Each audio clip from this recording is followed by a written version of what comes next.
श्री स्वामी समर्थ. स्त्रियांचे काही अशुभ आणि शुभ अशी आपण 31 लक्षणे आजच्या व्हिडिओमध्ये पाहणार आहोत.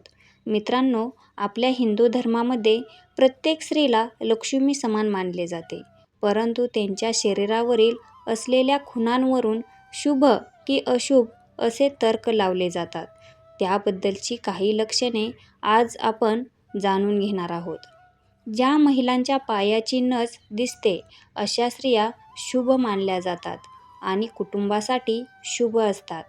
ज्या महिलांच्या ओठांच्या वरच्या भागावर भरपूर केस असतात आणि त्या खूप उंच असतात अशा महिला आपल्या पतीसाठी अशुभ सिद्ध होतात.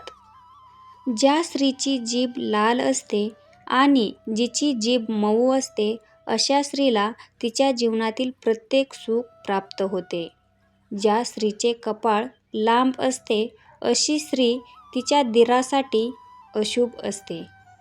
ज्या स्त्रीचे पोट गोल घागरीसारखे असते ती आपले संपूर्ण आयुष्य गरिबीत आणि दारिद्र्यात घालवते.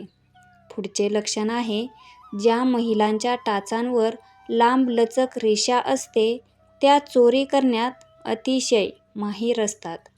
ज्या महिलांची कंबर भरलेली असते अशा महिला स्वतःची मनमानी करतात आणि इतर कोणाचीही त्या पर्वा करत नाहीत.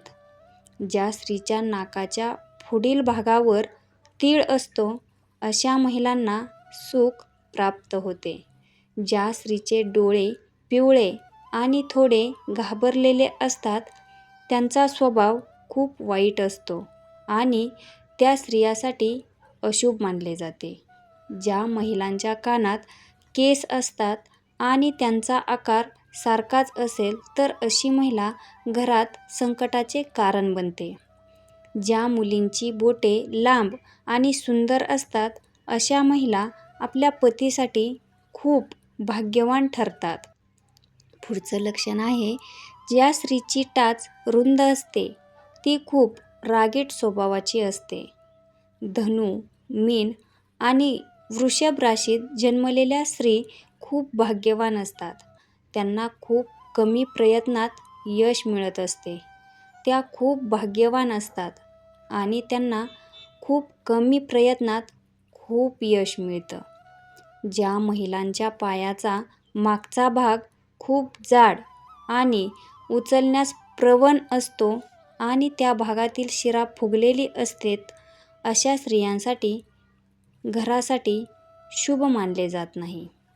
ज्या महिलांची अनामिका लहान असते अशा महिला भांडखोर असतात. अशा महिला प्रत्येक बाबतीत भांडतात. स्त्रीच्या कपाळाच्या उजव्या बाजूला तीळ असेल तर अशा स्त्रीचे जीवन शुभ मानले जाते. ज्या महिलांच्या एका बोटापासून टाचेपर्यंत लांब रेषा असते आणि त्यांना त्यांच्या पतीकडून चांगले सुख मिळते त्यांच्यासाठी ते खूप शुभ मानले जाते. ज्या स्त्रीच्या टाचांवर 3 रेषा असतात तिचे आयुष्य दीर्घ असते, म्हणजेच त्यांचे जीवन दीर्घायू असते. पुढचे लक्षण आहे, ज्या महिलेच्या गळ्यावर तीळ असतो त्यांना शुभ मानले जाते.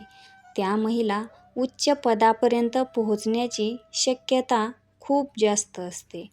ज्या स्त्रीचे हात रुक्ष, खडबडीत, वर खाली आणि लहान मोठे असतात अशा स्त्रीला अशुभ मानले जाते आणि तिला जीवनात खूप दुःख भोगावे लागते. ज्या महिलांचे पाय लांब असतात आणि ज्या घरात अशा मुलीचे लग्न होते त्या दोन्ही घरात पैशाची कमतरता नसते, म्हणजेच अशा मुलींना लक्ष्मी मानले जाते. ज्या स्त्रीच्या टाचांवर 3 रेषा असतात ती धार्मिक स्वरूपाची असते आणि ती शुभ मानली जाते. ज्या महिलांचे डोळे मोठे असतात अशा स्त्रीला ती ज्या घरात जाते तेथे धनाची कमतरता कधीही भासत नाही. ज्या स्त्रियांच्या पायाचे बोट कनिष्का जमिनीला स्पर्श करत नाहीत त्या स्त्रीचे बरेच पती असतात. ज्या स्त्रीची पाठ भरलेली असेल तर अशी स्त्री विधवा होण्याची शक्यता खूप असते. ज्या महिलांच्या टाचांना भेगा असतात त्या भाग्यवान मानल्या जातात आणि त्या संकुचित विचारसरणीचे असतात.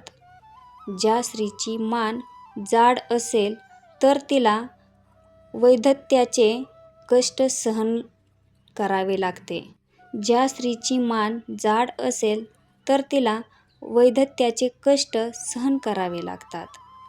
पुढचे लक्षण आहे, ज्या स्त्रीच्या कपाळावर डाव्या बाजूला तीळ असेल तर तिचे वैवाहिक जीवन खराब होते आणि तिचे जीवन सुखी होत नाही. ज्या स्त्रीच्या गालावर तीळ असतो त्यांच्यात प्रेमाची भावना खूप जास्त असते. पुढचे लक्षण आहे, ज्या महिलांचे हात लांब असतात अशा महिलांना ती ज्या घरात जाते त्या घरात नेहमी आनंदी आणि प्रसन्न वातावरण राहते. ज्या स्त्रीची नाभी घुमावदार असते ती शुभ मानली जाते आणि अशा महिला आपल्या पतीप्रती विश्वासू असतात. ज्या महिलेची मान वाकडी असेल तर अशा महिलांनी आयुष्यात मोलमजुरीचे काम त्यांना मिळते. जी स्त्री चालताना पावलांनी धूळ उडवत चालत असेल तर ती स्त्री कुटुंबाच्या विनाशाचे कारण ठरू शकते.